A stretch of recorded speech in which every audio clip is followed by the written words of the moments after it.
രാവിലെ ഉറക്കമുണർന്ന് ആദ്യ ചുവട് വയ്ക്കുമ്പോൾ ഉപ്പൂറ്റിയിൽ അതികഠിനമായ വേദന അനുഭവപ്പെടുന്നുണ്ടോ? കുറച്ച് നടന്നാൽ അത് കുറയും. പക്ഷെ പിന്നീട് തുടർച്ചയായി ഇരുന്നാലോ നിന്നാലോ നടന്നാലോ ഈ വേദന തിരിച്ചു വരുന്നുണ്ടോ? ഉപ്പൂറ്റി വേദനയാണെന്ന് കരുതി പെയിൻ കില്ലർ കഴിച്ചുകൊണ്ടിരിക്കുകയാണോ? എങ്കിൽ നിങ്ങൾക്ക് പ്ലാന്റാർ ഫേഷ്യേറ്റിസ് എന്നുള്ള അവസ്ഥയാകാം.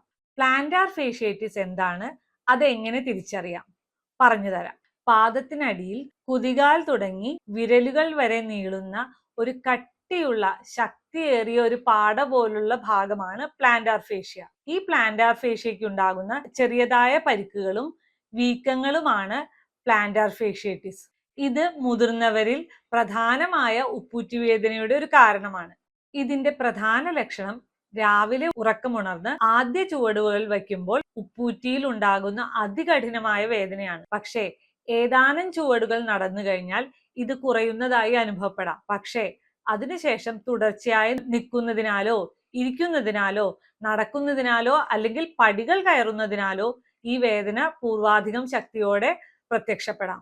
പലർക്കും ഇത് ഉപ്പൂറ്റിയുടെ ഒരു പ്രത്യേക ഭാഗത്ത് അമർത്തുമ്പോൾ ഉണ്ടാകുന്ന വേദനയായിട്ടാണ് അനുഭവപ്പെടുന്നത്. ഹീൽ പാഡ് വെച്ചിട്ടും ഈ വേദനയ്ക്ക് മാറ്റമില്ല എന്നുള്ളതും പേഷ്യൻസിന്റെ ഒരു സ്ഥിരം പല്ലവിയാണ്. ഇത് ആർക്കൊക്കെയാണ് വരാൻ സാധ്യത? കൂടുതലായി നിന്ന് ജോലി ചെയ്യുന്നവർ, അതായത് നഴ്സുമാര്, ടീച്ചർമാര്, ഷോപ്പിലും മറ്റും എടുത്തു കൊടുക്കാൻ നിൽക്കുന്ന സെയിൽസ് ഗേൾസ് മുതലായവർ, ശരീരഭാരം കൂടിയവർ, ഹൈ ആർച്ച് ഫൂട്ടുള്ളവർ, റണ്ണേഴ്സ്, ഫ്ലാറ്റ് ഫൂട്ട് ഉള്ളവർ, ഇവരിലൊക്കെയാണ് വളരെ സാധാരണമായി പ്ലാന്റാർ ഫേഷ്യേറ്റിസ് കാണാറുള്ളത്. പല രോഗികളും തെറ്റിദ്ധരിക്കാറുള്ള ഒരു കാര്യം എല്ലാ ഉപ്പൂറ്റി വേദനയും അവിടെയുള്ള ബോണിന്റെ ഗ്രോത്ത്, അതായത് കാൽക്കേനിയൽ സ്പർ എന്ന് പറയുന്ന അവസ്ഥയാലാണെന്നാണ്.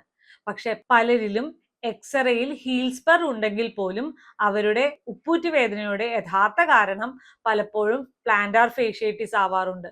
അതുകൊണ്ട് തന്നെ ഇവരിൽ വേദന എപ്പോൾ തുടങ്ങുന്നു, രാവിലെ ആദ്യ ചുവടിൽ കൂടുതലാണോ, പ്ലാന്റാർ ഫേഷ്യയുടെ അവസ്ഥ എന്താണ്, ഫൂട്ട് ആർച്ച്, അവർ നടക്കുന്ന രീതി, ഫൂട്ട് വെയർ, രോഗിയുടെ ശരീരഭാരം, വേണമെങ്കിൽ എക്സ്റേയും അൾട്രാസൗണ്ടും ഉൾപ്പെടെയുള്ള കാര്യങ്ങൾ വിലയിരുത്തിയാണ് ഈ രോഗികളിൽ നമ്മൾ ചികിത്സ നിശ്ചയിക്കാറുള്ളത്. നിങ്ങളുടെ പ്ലാന്റാർ ഫേഷ്യയുടെ സമ്മർദ്ദം കുറയ്ക്കാനും വീണ്ടും വീണ്ടും വേദന വരുന്നത് തടയാനും ഒപ്പം തന്നെ സ്വാഭാവികമായി നടക്കുന്നത് ഉൾപ്പെടെയുള്ള ദൈനംദിന പ്രവൃത്തികൾ ചെയ്യാനും ശരിയായ ഡയഗ്നോസ് കൊണ്ട് സഹായകമാകുന്നു. നിങ്ങൾക്ക് രാവിലെ ആദ്യ ചുവട് വയ്ക്കുമ്പോൾ ഉപ്പൂറ്റിയിൽ വേദന അനുഭവപ്പെടുന്നുണ്ടോ? കമന്റ് ചെയ്യൂ. ഫുഡ് പെയിൻ, ജോയിന്റ്, സ്പൈൻ സംബന്ധമായ കൂടുതൽ അറിവുകൾക്കായി ഈ അക്കൗണ്ട് ഫോളോ ചെയ്യൂ.